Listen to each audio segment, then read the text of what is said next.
Hello everyone, कैसे हैं आप सब। उम्मीद करता हूं आप सब काफ़ी अच्छे होंगे। मैं पिछले के भांति आप सबके लिए एक फ्रेश टॉपिक पर नए पॉडकास्ट लेकर के आ गया हूं। उम्मीद है ये पॉडकास्ट आप सबको काफ़ी पसंद आएगा। तो आइए सबसे पहले हम इसके हेडलाइन पे नज़र डालते हैं।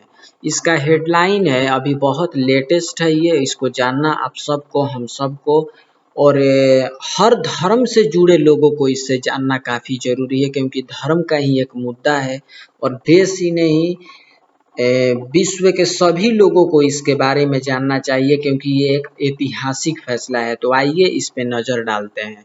इसका हेडलाइन है जिस पे हम लोग इस पूरे पॉडकास्ट में हम लोग फोकस करेंगे, वो है कि एमपी हाई कोर्ट ने धार भोजशाला को वाग्देवी मंदिर मान लिया है।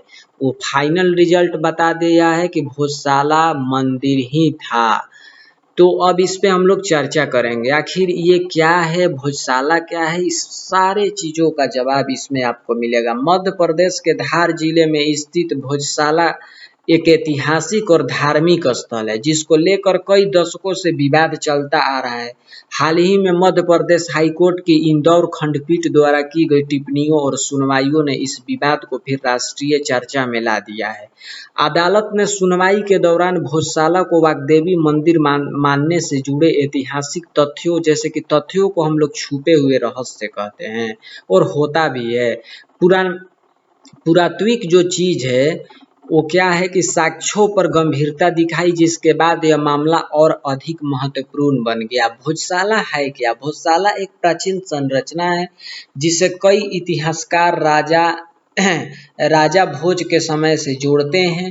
माना जाता है कि 11वीं शताब्दी में परमार वंश के राजा भोज ने यहाँ शिक्षा, संस्कृत अध्ययन और देवी सरस्वती की आराधना के लिए एक विशाल केंद्र स्थापित कराया था। हिंदू पक्ष इसे माँ वाग्देवी यानी देवी सरस्वती का मंदिर मानता है।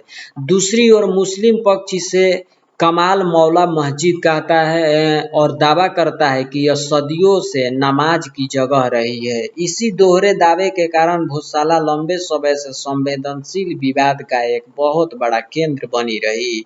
वाग्देवी मंदिर का दावा क्यों? हिंदू संगठनों और कई इतिहासकारों का कहना है कि यहाँ देवी सरस्वती की प्राचीन मूर्ति स्थापित थी। परिसर में संस्कृत शिलालेख मिले, वास्तुकला मंदिर शैली की दिखाई देती है।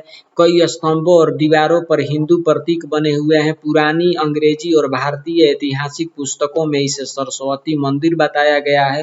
कहा जाता है कि अंग्रेज शासन के दौरान यहाँ से माँ वाग्देवी की मूर्ति को हटाकर ब्रिटेन ले जाया गया था। आज भी उस मूर्ति को लेकर बहस जारी रहती है।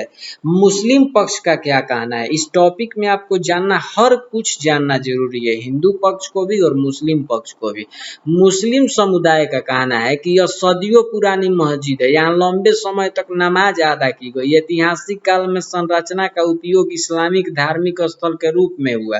किसी एक पक्ष को पूरी तरह अधिकार देना सामाजिक तनाव बढ़ा सकता है। इसी कारण अदालत में दोनों पक्ष अपने अपने दस्तावेज और इतिहास पेश करते रहे हैं। हाईकोर्ट में मामला कैसे पहुंचा? भोजशाला विवाद वर्षों से अदालत में चल रहा था। हिंदू पक्ष ने मांग की कि पूरे परिसर का वैज्ञानिक सर्वे कराया जाए, यह तय किया जाए कि मूल संरचना मंदिर थी या मस्जिद थी। भारतीय पुरातत्व सर्वेक्षण ASI से जांच कराई जाए।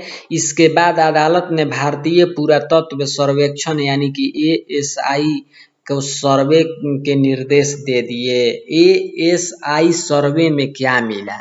सर्वे के दौरान कई महत्वपूर्ण चीजें सामने आने की बात की गई। मंदिर शैली के स्तंभ, देवी देवताओं से जुड़े चिन्ह, संस्कृत अभिलेख, प्राचीन स्थापत्य कला, टूटे हुए मूर्तिकला अवशेष हम लोग बचे हुए चीज को अवशेष कहते हैं। हिंदू पक्ष ने इसे अपने दावे को मजबूत आधार बताया।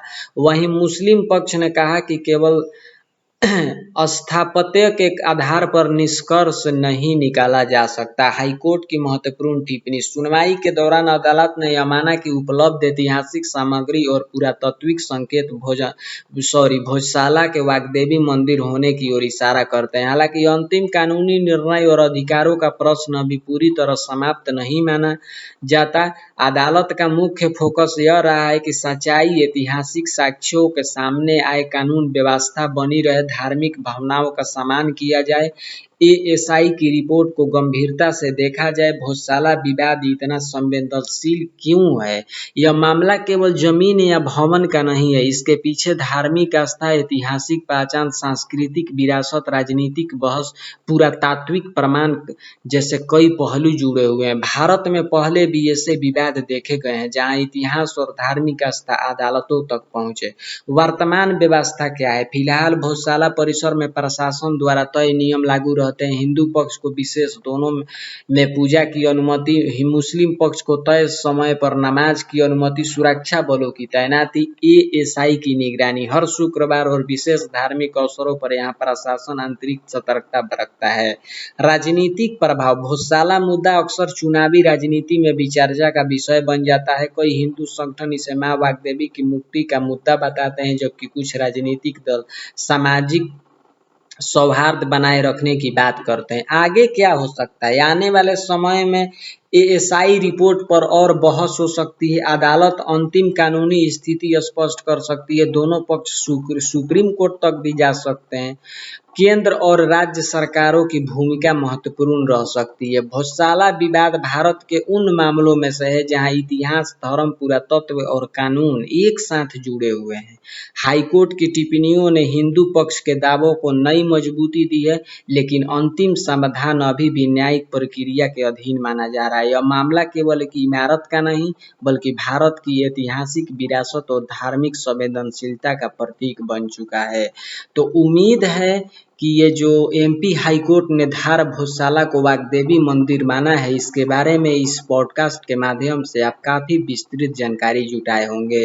तो मुझे यानी कि संकित सिंह राजपूत को दीजिए इजाज़त। नमस्कार। और अगर इस चैनल पे नए आकर के इस पॉडकास्ट को सुन रहे हैं तो प्लीज़ इस चैनल को सब्सक्राइब कर लीजिएगा और इस पॉडकास्ट को लाइक, कमेंट, शेयर जरूर करिएगा और कमेंट बॉक्स में अपना राय मुझे बताना मत भूलिएगा। तब तक के लिए मुझे दीजिए इजाज़त। धन्यवाद।